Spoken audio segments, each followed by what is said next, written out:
So here we are. It's March 2026, and just 3 days ago, on March 18th, actually this really fascinating legal document dropped in the Northern District of California. Yeah, it's definitely not something you see every day on the docket. Not at all. And today's deep dive is based entirely on that one single source. It's an 8-page court document, specifically a Pro Se motion for reconsideration pursuant to Federal Rule of Civil Procedure 5090. Right, and for anyone who, hasn't spent time in a law library, pro se just means the plaintiff is representing herself. Exactly. She doesn't have this massive corporate legal team drafting the motion. She researched it, wrote it, and filed it completely on her own. Which makes it even more impressive to read. So the plaintiff is a woman named LaJuana A. Reid, and she's suing the city of Oakland. The case number is 25 CV7 00383 JST. Yep, that's the one. But before we jump into the weeds here, we really need to be incredibly clear with you, our listener, about what our objective is today. We are looking exclusively at the allegations and the arguments that are constructed in this specific legal filing. Right, we are absolutely not taking sides here. No. We're not endorsing these viewpoints as, the absolute objective truth of what happened on the ground. And we're certainly not rendering any kind of legal verdict. Exactly. We are simply unpacking the arguments, the claims, and the timeline exactly as the plaintiff presented them in her motion. Because it's a fascinating structural argument. It really is. The mission for you today is to explore the anatomy of what the plaintiff calls a closed-loop deprivation of liberty. Because regardless of how the judge ultimately rules on this, the document itself is just an absolute masterclass in how bureaucratic records are generated, controlled, and, well, fought over. It really forces us to look at the architecture of truth in municipal systems. Okay, let's unpack this. Where does the plaintiff say this whole timeline actually begins? So to understand the legal battle happening right now in 2026, we actually have to trace the roots all the way back to 2019. Wow, okay. 7 years ago. Yeah. Specifically to a tiny window just 15 days after LaJuana Reid moved into her home in Oakland. 15 days? I mean, you're barely unpacking boxes at that point. Right, you're just figuring out your commute. But the filing states the underlying conflict started right then over a neighbor named Moses Jocko Jr. Okay. According to the document, LaJuana reported this neighbor for operating an illegal cannabis cultivation setup, basically a grow tent. Got it. But she was missing one crucial piece of invisible context. The filing reveals that the neighbor, Moses Jocko Jr., was actually the first cousin of an Oakland Police Department officer. Boy. Yeah, Officer John Jocko Romero. And the filing notes Officer Romero wasn't just, like, a random patrol officer. No, not at all. The motion states that Officer Romero was actually the sole officer assigned to the Oakland Police Department's cannabis unit. Hold on. Let's look at the mechanics of that. Huh. The filing is claiming that the one guy in charge of policing cannabis in the entire city is the cousin of the guy running the alleged illegal grow tent next door. That is exactly the structural conflict presented in the motion. That's wild. Imagine complaining to the city about a noisy, illegal nightclub on your street, only to find out the city's sole noise complaint inspector secretly co-owns the club, and suddenly you're the one being investigated. That's a great way to put it. And the filing emphasizes that at this specific point in 2019, LaJuana Reid had never even met Officer Romero. They were total strangers. Complete strangers. She didn't know he existed. Yet the document alleges that Officer Romero began authoring internal police documents labeling LaJuana as a threat to society. For anyone listening, this is the terrifying part. You don't get a push notification on your phone when a government database updates your status. Right, you have no idea. One unchecked box by one officer just changes your invisible digital footprint overnight. But what does that label actually do mechanically? Like, is it just name-calling in a file, or does it trigger something? Oh, it's a calculated tactical shift. In law enforcement systems, labeling a citizen a threat to society fundamentally changes the rules of engagement. By documenting her as a threat, it triggered specific operational protocols. It guaranteed that any future police response to LaJuana wouldn't be treated as, a standard neighbor dispute. Okay. It would be treated as an active mental health crisis. Which completely bypasses standard investigative procedures. Exactly. If officers arrive on the scene believing they're walking into a severe mental health crisis with a documented threat to society, they aren't there to take a nuisance complaint about a neighbor's plants. No, they're not. They're there to neutralize a perceived volatile situation. The label dictates the reality. It creates a self-fulfilling prophecy, really. The officers arrive expecting erratic behavior, which then totally colors their interpretation of the citizens' reactions. Right. And that mechanism leads directly to the plaintiff's arrest on October 1st, 2019. So she's arrested. But if an officer creates a false narrative in 2019 to protect an illegal grow tent, as the plaintiff alleges, how does that stay hidden from the victim for years? Well, that's the big question. Because if you're arrested, you eventually get to see the evidence used against you. I mean, the justice system is built on discovery. And that is where the motion outlines this brilliant, if totally chilling, concept of the closed loop. Okay, break that down for us. The plaintiff breaks the cover-up down into two distinct phases. Phase I is the creation of the legal predicate. This happened in 2019. So this is the paperwork foundation. Exactly. According to the filing, Officer Romero authored the Citizens Crime Report, that's CCR number 19048359. Okay. It claims he also prepared the ex parte temporary restraining order and, crucially, authored the reporting party card, or RP card. Which is what actually ordered LaJuana's arrest. Yes. Wait, ex parte, for anyone who hasn't been to law school, that means it was granted with only one side of the story, right? That's the exact definition. So LaJuana wasn't even in the room to defend herself before this foundation was laid in front of a judge. Right. One party presents their case without the other party present, usually in an emergency context. So this entire narrative was codified without her knowledge. Wow. But what's fascinating here is Phase 2. Phase 2 is the control of the record, and this stands from 2020 all the way to 2025. A 5-year span. Yeah.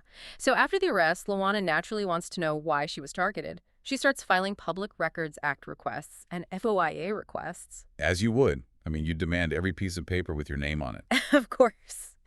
But during this massive multi-year period, the city acknowledged that Officer Romero was assigned to the records unit. Right.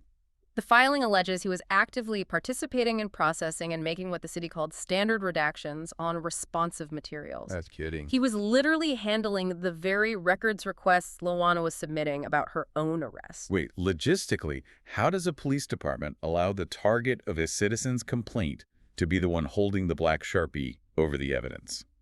Doesn't the sheer overlap inherently delay discovery of the facts? It acts like an absolute firewall against discovery. I mean, in 2026, every keystroke in the municipal database is tracked. Are you telling me the system doesn't have an automated conflict of interest flag? Apparently not in this instance, according to the motion. Think of it practically. It's like a student being put in charge of grading their own final exam and then being allowed to permanently shred the answer key. That's insane. The motion argues that these standard redactions resulted in the continued withholding of information that would have revealed Romero's identity, his authorship of the reports, and his connection to Moses Jacko Jr. He is allegedly redacting his own involvement. It's like a perfectly sealed loop. Exactly. In legal mechanics, this creates temporal obstruction. The overlap in his roles effectively stalled time. Because she can't fight what she can't see. Right. The closed loop ensured that critical identifying information and evidence of coordination were continually withheld from her for years, just burning down the clock on her ability to seek justice. Which perfectly transitions us to the current legal fight. So she's trapped in this loop where the system is hiding the evidence of its own cover-up. If that's the case, how could a federal judge look at this last month on February 23, 2026, and just dismiss her case? Well, the judge dismissed the case based on the statute of limitations. Okay, the timer. Right. The legal system only gives you a specific window of time to file a lawsuit after an injury or civil rights violation occurs. The court reasoned that since LaJuana was arrested on October 1st, 2019, she should have known the facts of her claim back then. I see. The judge also noted she had been given multiple opportunities to amend her complaint early on and failed to provide these specific facts. So the court stance is essentially, you were the one arrested in 2019. You were physically there. You should have filed all of this years ago. Basically. The court operated on the assumption that the clock started ticking the moment the handcuffs went on. But her entire counterargument is that she didn't know who put the target on her back, or that there even was a target, because the architect of the arrest was controlling the records. And that brings us to the core of this March 18th filing. She is filing this motion under Rule 59E to prove the judge made a manifest error. How does she dismantle the judge's reasoning? Well, first, she attacks that multiple opportunities argument. Okay. She points out that her early amendments to the complaint were actually just administrative and technical Like corrections. formatting stuff? Yeah, things required by the court before any defendant was even formally served with the lawsuit. Second, she argues the defense used a procedural sleight of hand. What did they do? They strategically moved to dismiss her older first amended complaint, while her second amended complaint was already active and operative. She claims this maneuver totally misled the court about her diligence. Here's where it gets really interesting, though. When we talk about her diligence, we aren't talking about a citizen who sent 2 emails to a generic inbox and just gave up. Not at all. The document states that to break this closed loop, LaJuana filed approximately 375 separate Public Records Act and FOIA requests. Yeah, let the physical reality of that number sink in. 375 requests. I mean, most people give up after one FOIA request. You submit it. You wait weeks. You get an email saying they need a 14-day extension. Oh, always. You wait again. Finally, you get a PDF that looks like a black Sharpie exploded all over it. You have to draft an appeal. It takes months. It's exhausting. She did that cycle 375 times. That is an unbelievable multi-year forensic endurance test. And she uses that monumental effort to prove to the judge that she was trying everything humanly possible to discover the facts. If we connect this to the bigger picture, there is a fundamental legal mechanism at play here called equitable tolling. Okay. Specifically tied to the doctrine of fraudulent concealment. Break the mechanics of that down for us. Sure. Think of the statute of limitations as a strict timer. Right. Usually it starts when the event happens, but equitable tolling hits the pause button on that timer. Oh, I see. The law dictates that a defendant cannot invoke the statute of limitations. They can't point to the clock and say, you're out of time, if their own deceptive conduct is what prevented the plaintiff from discovering the facts in the first place. That makes perfect logical sense. You can't actively rig the clock, hide the evidence, and then penalize me for missing the deadline. Exactly. Her argument is that the accrual of her claim couldn't possibly have begun in 2019. How could she plead specific facts about Officer Romero's individual coordinated conduct back then when she had no idea he even existed until delayed disclosures finally slipped through the cracks between 2023 and 2025? She couldn't have. Right. She argues the facts weren't reasonably discoverable because they were actively concealed by the structure of the records department itself. So she pushes through 375 requests. She finally starts piercing this veil around 2023, 2025. But reading through this 2026 motion, what is astounding is what she is still fighting to uncover today. Yeah, it's not over. Because the document shifts from what was historically redacted to what is actively being hidden right now. The motion outlines several glaring, ongoing mysteries, and one of the most significant breakthroughs happened on January 16, 2023. What happened then? Well, critically, she didn't get this information from the police records department. She found it through records obtained by the public defender. That is a massive detail. Why would a public defender have access to something that 375 FOIA requests couldn't dislodge? It exposes the concept of information silos in municipal government. Oh, interesting. Public defenders have different database access, different evidentiary rights, and they operate on completely different systems than the public-facing FOIA officers. Right. They're preparing for criminal defense. Exactly. So through that alternative channel, she discovered she had been assigned a watch list subject number. Unbelievable. Specifically, watch list subject no 959-669-000, along with associated classification codes. A secret watch list number that had never once been disclosed in response to her hundreds of prior records requests to the police department. Not once. And when she finally took this specific watch list number back to the Oakland Police Department and explicitly asked them to confirm the underlying records, their response was a classic bureaucratic maneuver. What did they say? They refused to confirm or deny that the records even existed. Wow. Or, in some instances, they claimed the referenced crime report simply didn't exist at all. Which is an absurd contradiction.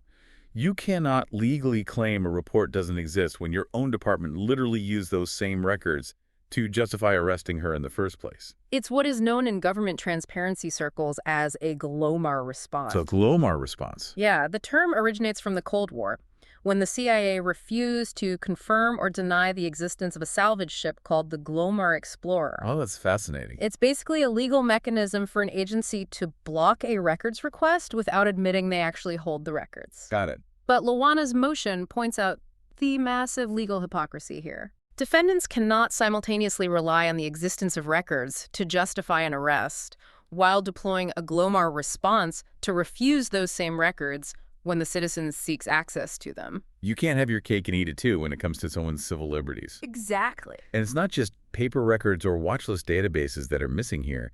The filings specifically highlights missing physical visual evidence. Yes, the missing body camera footage from a responding officer named Denardi. Right.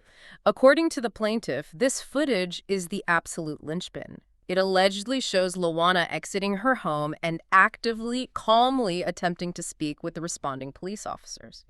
Visual evidence is objective. If she is on tape calmly trying to speak with officers, it completely dismantles the fabricated narrative that she was a volatile threat to society, experiencing a severe mental health crisis. It is the ultimate reality check against the written police report. Yet, according to the filing, the Oakland Police Department has completely withheld this footage. They aren't just dragging their feet. They are forcing LaJuana to go through the massive legal hurdle of obtaining a formal court order just to get them to release the video of her own interaction with the police. This raises an important question, though. How can any citizen, no matter how diligent or legally savvy, seek justice when the evidentiary goalposts are constantly being moved or redacted or outright erased by the system itself? And that is the central tension of her entire Rule 59E motion. She is laying this out for the judge, basically saying, you dismissed my case because you ruled I should have brought these facts to you sooner. But look at the architectural lengths the system went to in order to keep these facts out of my hands. Right. I couldn't bring them to you sooner because the defendant was guarding the vault and they changed the locks. Exactly. She's not just arguing case law here. She's mapping out the forensic blueprint of a cover-up. She's showing the court the exact mechanism of how her information was weaponized and then hidden. And that blueprint, phase I creation to establish the predicate, phase 2 control to block the discovery, is what makes this document so uniquely compelling. It really is. It meticulously details how a localized, mundane grievance over a neighbor's plants supposedly escalated into a coordinated manipulation of municipal databases. So what does this all mean? Why does a single pro se lawsuit filed by one woman in Oakland, California matter to you listening to this right now? It's a fair question. It matters because it perfectly illustrates the vulnerability of the public in the face of absolute information asymmetry. Information asymmetry occurs when one party in a transaction or a conflict has vastly more information than the other. And in the justice system, the state almost always holds the cards. Always. They have the databases, the radios, the records units. But this case shows us exactly the terrifying physical and emotional toll it takes to balance those scales. I mean, it takes 375 separate requests. Yeah. It takes years of forensic record parsing. It takes catching a lucky break through a public defender's database just to find out you're on a secret watch list. It's staggering. It shows the sheer, exhausting human effort required to pierce a bureaucratic veil when a system decides to close ranks and protect its own. It really highlights a vulnerability in the administrative state. The operational tools designed to ensure public safety, like threat assessments and crisis protocols, can theoretically be weaponized to silence a complaint. Right. And the democratic tools designed for public transparency, like FOIA and the Public Records Act, can theoretically be managed and neutralized by the very individuals they are meant to expose. Which leaves us with a final thought for you to chew on today. We started by talking about the paper trail. But today, those trails aren't paper. We rely entirely on digital systems to create a permanent, objective record of truth. Yeah, that's true. Police reports, court filings, threat assessments, watch list numbers, they're all just entries in a digital database. And databases require administrators. If a digital system allows the architect of a false narrative to also hold the administrative keys to its redaction, if the system operates as a perfectly sealed echo chamber, are we moving toward a future where truth isn't determined by what actually happened in the real world? Is truth simply going to be determined by whoever has the highest administrative clearance in the database?